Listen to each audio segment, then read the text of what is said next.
Welcome to the Mischief. I'm Vallen, and this is Tinker's Construct 2, getting started, plus we've got some new tanks and furnaces. So, for those that are unfamiliar with Tinker's Construct 2, I will start at the very beginning. I will try to keep it short and sweet, but there are some minor and better changes that you may want to be aware of, including some of the stuff that I'll be covering towards the end of the video. But for now, let's just get into the beginnings. Of course, the first thing you usually make when you are crafting things in Minecraft is a crafting table. From there, you will want to take that crafting table, put it into another crafting table grid, or your own inventory grid even, and you can create a crafting station. Place that down and it'll look very similar, but a little bit different. It has some advantages. It's actually a little bit better in my own personal opinion. First and foremost, I can shift-click into it, and this is not just me pressing numbers up here, because then I would have to, choose 9 there in order to get the baked potatoes up in into the inventory. So it does have this inventory available. The other thing is, I can leave items in it, and they don't pop out like a normal vanilla crafting table does. If I see, I can't shift-click in there, and if I drop things in it, when I back out of the inventory, it drops onto the ground. So it does have this ability to do so, but it also has the ability to display most items. Now, it's not going to display everything perfectly. As an example, there you go. That's a regular vanilla chest, is that purple and black block. I mean, there's a little glitches here and there. It's only, relatively new and, hot on the market, so it's not going to be there all the time. But I digress. Let's get on to more and interesting things. So the first thing you're going to want to make after that is going to be patterns, blank patterns specifically, which is just going to be more wood and sticks together, and you can actually rotate that recipe. It's nothing really fancy.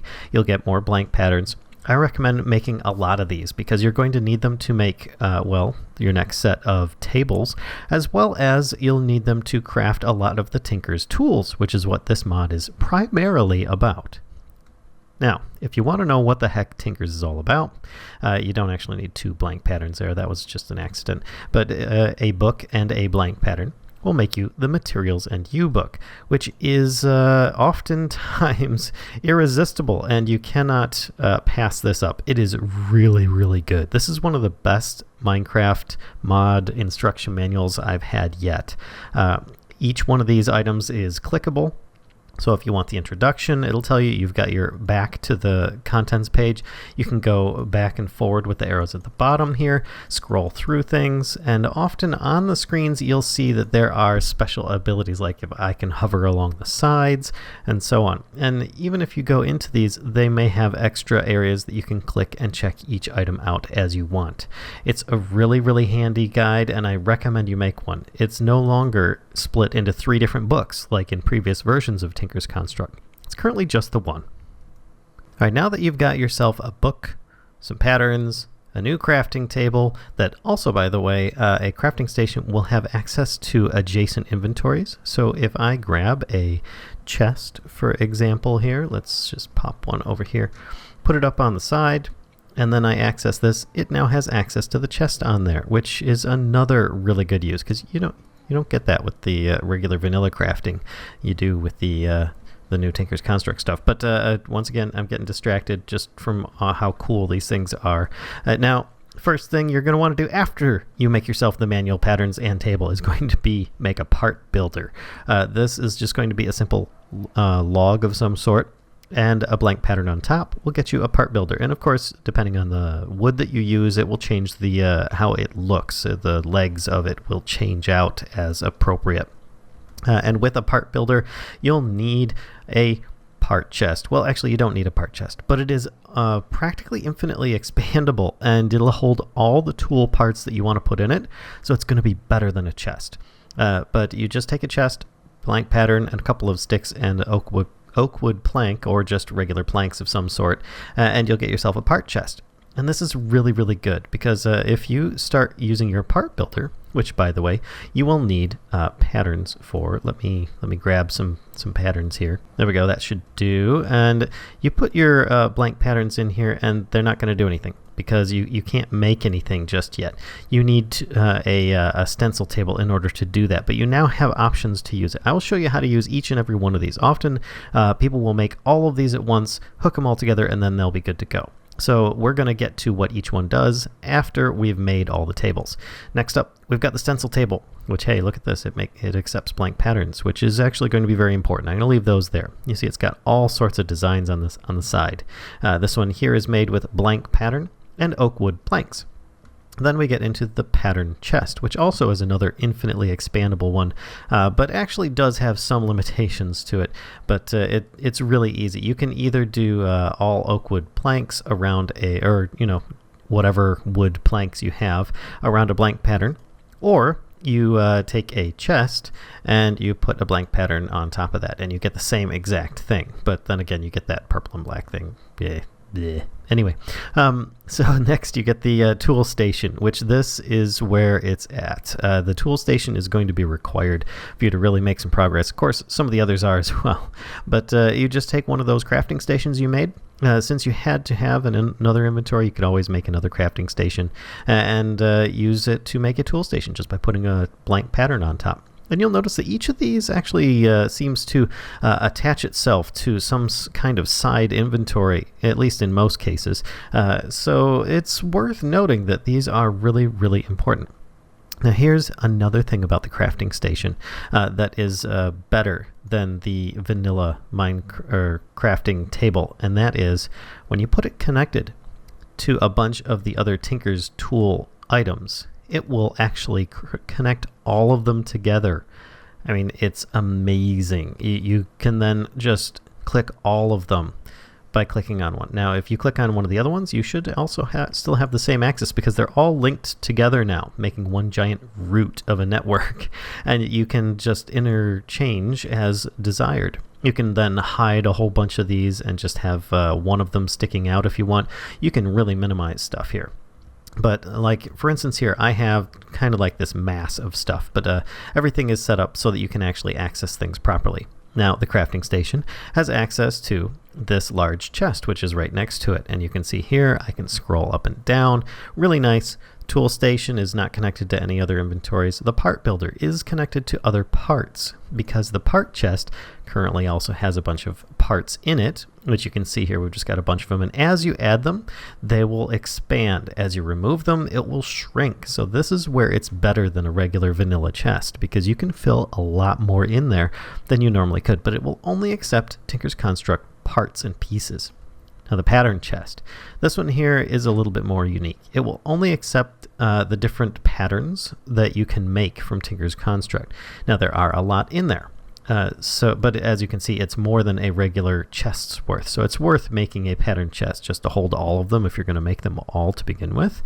But it won't hold more than one of any of them. So if you accidentally make more than one, well, you might as well get rid of it. But you're not going to really need more than one anyway unless it's a blank pattern, in which case you can just store those in your, side chest anyway. Now your stencil table. This is where you put your blank patterns in. This is the progress that you're going to be making here. You start off with your stencil table, and you decide what type of tool or weapon or whatever you'd like to make. And that's where your Materials and You book can help you decide on what you'd like to do. But let's start off with something very basic, shall we? Let's just make ourselves a pick. And I already know the items required in this case, which actually, if I go to the tool station and I decide I want to see what the pick is consisted of, I can just hover over here on the left, click the icon, and it says that I need one of these: a pick head, a binding item, or a tool rod, a pickaxe head, and a binding. Sorry, I should have said that the components are listed down here. And those three items will combine together to make yourself a tinker's pick. Now, going back to the stencil table, we are going to make a pickaxe head pattern, which I don't have over here. Oh wait, yes I do. I do have that. It's the tool rod pattern I don't have in this mess of stuff. So let's put that in there, and there we go. I just made one. That's simple. And you can then keep them stored in the table if you want. I'll restock that back up, and you can then just drag them all over here. And then the advantage is when you go to the part builder, you then have a list of all the items that you currently have stencils of. So if I take out the tool rod, go over to the part builder list, the tool rod's missing. Well, that's because it's not in the chest. But if we put the chest in there and the part builder is connected to it, then it should show back up again. Hey, look at that. Now, let's get some more materials. If I click back on my crafting station, look at this, I'm still in the same menu. I haven't had to back out or anything. I've got a bunch of items here that I can grab over. Oh, wait, they all shift-clicked into the inventory. Whoops, something to keep in mind. And while I'm at it here, you should be aware that something else that Tinkers adds is that gravel can therefore be instantly converted into flint, which can be very, very useful. There we go, I now have a bunch of flint. Cool. Now, going on back to the stencil table, part builder, sorry about that. Let's make a tool rod. So for a tool rod, I click here and it automatically pulls from the tool rod from the chest, or the pattern from the chest over here. Now I know that there are certain rods that are going to be better than others. You could make it from wood, for instance, and you can put it in here. It will tell you what each item will do depending on how you use it. Now in this case it's a rod, so it's going to be a handle. It will not increase the modifier rate of the durability of the tool, but it will increase the durability total by 25. So therefore you automatically start with something pretty good. But you know what? I'm going to use something a little bit different. I'm going to use a bone, and we're going to make ourselves a bone tool rod, which the durability on this, the handle modifier is, whoops, sorry, the numbers keep going in there.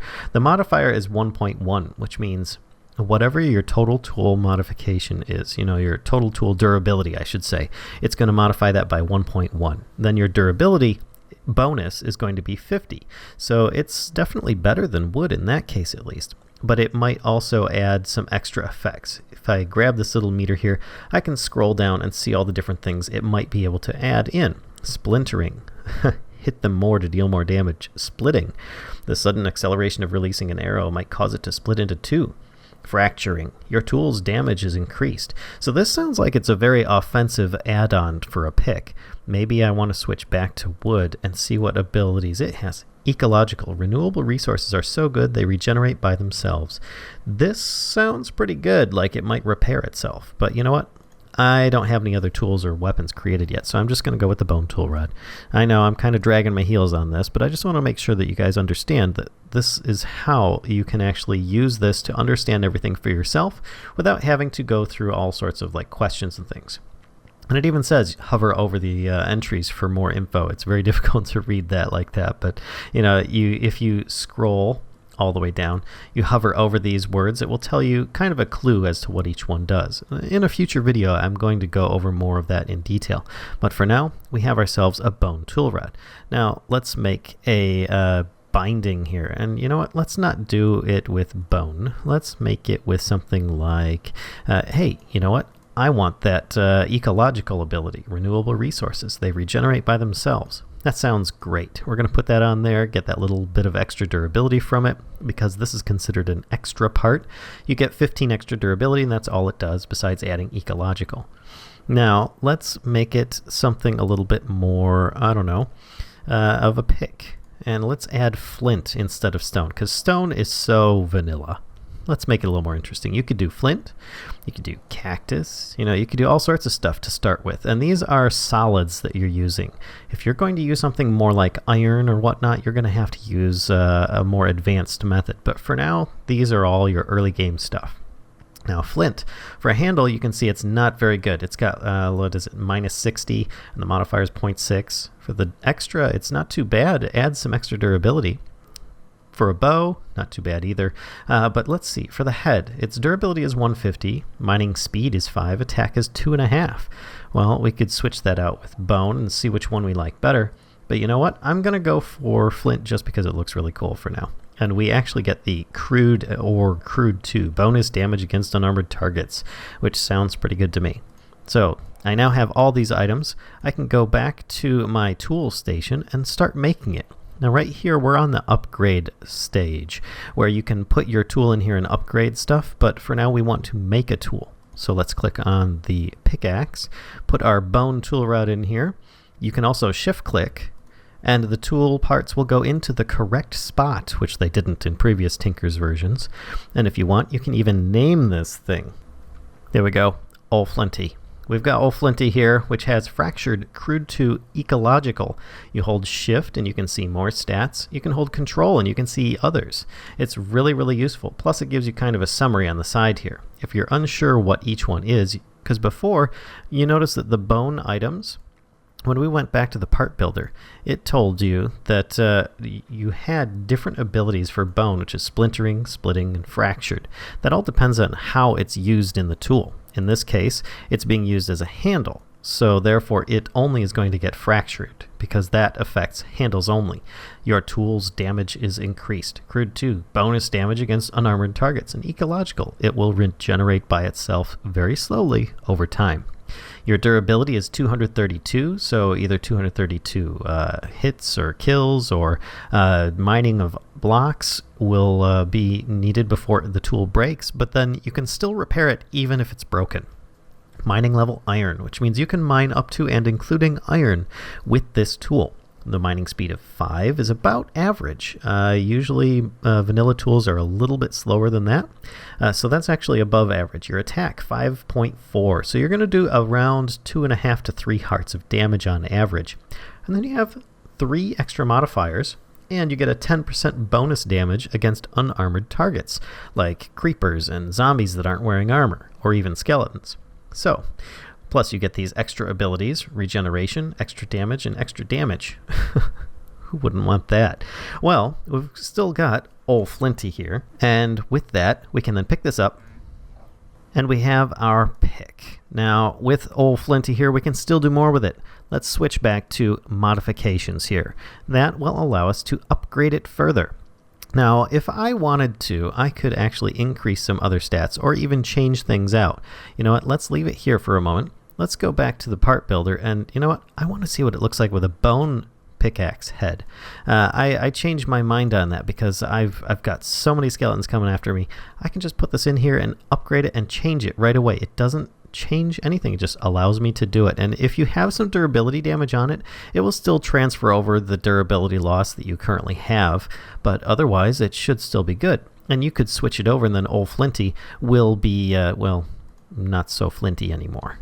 You could also say that you want to go, you know what, let's do a little bit more damage with stuff. And let's switch it out to this, your binding pattern, which should give me some kind of damage bonus, perhaps? Prickly. Nobody is safe from those thorns. They always hurt. And spiky. Blocking deals damage to the attacker.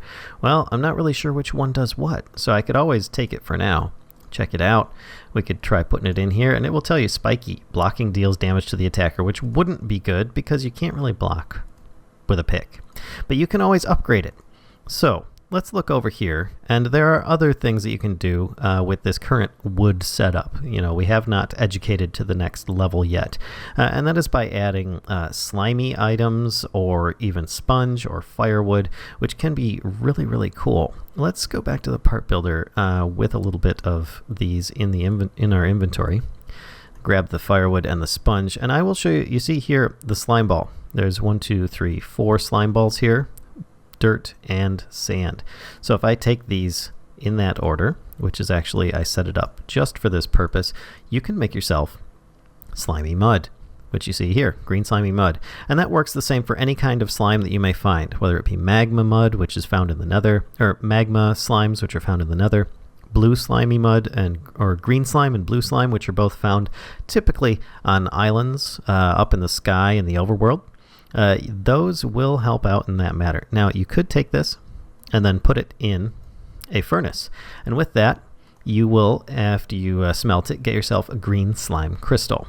And or whatever color slime crystal you have. And each one has different properties.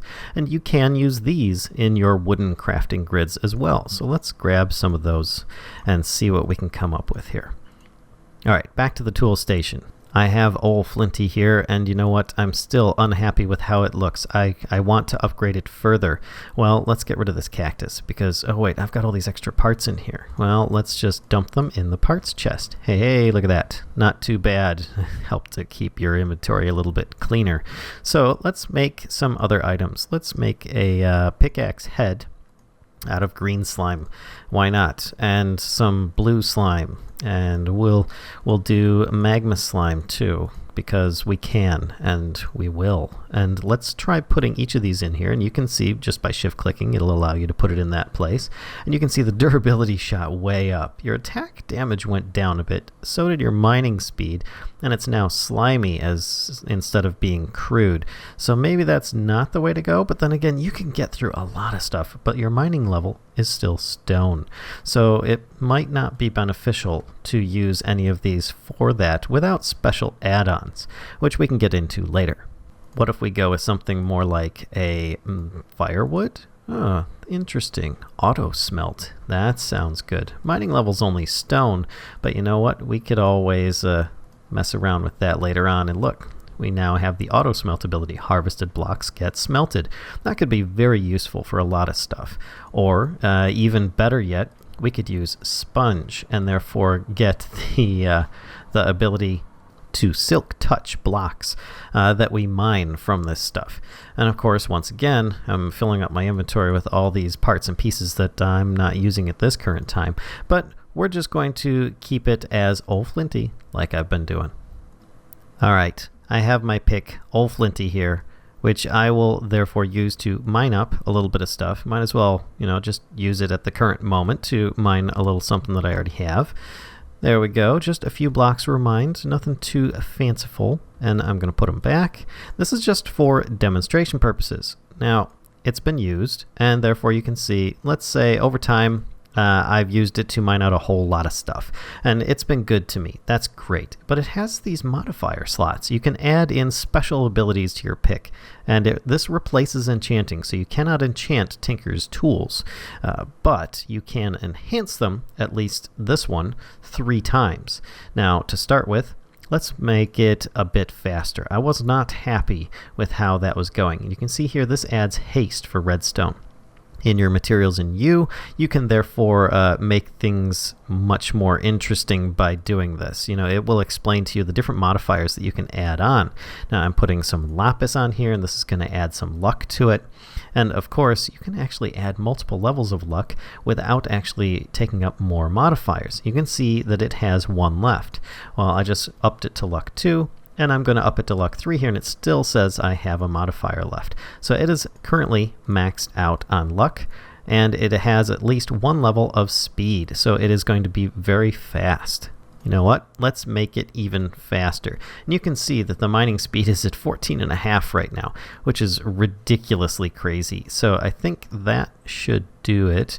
If you want to check the stats on here, in a way without having to press Shift or Control over the tool, you can always put it in a tool station and check out over here, and it should give you some idea. You now see that the mining speed is 14.9. which is absolutely ridiculous. Your attack is 5.4, mining level of iron, which is good, but I want to be able to get diamonds and, emeralds and such. So how will I go about doing that? Well, that's where we use a little something called a Sharpening Kit. Now, I still have some sponge in here, so we're going to get rid of that. We're going to put obsidian in there. Now, it doesn't have to be obsidian. You can use all sorts of sharpening kits. They come in all different shapes and sizes. Let me actually sharpening kit. You can see here you can make wood, stone, flint, cactus, and so on. And each one of these will have 2 different types of abilities. One is it will allow you to mine according to the level of the tool or a level of the material you're using. In this case, cobalt with obsidian, which I think is going to be the one that you really want to go for.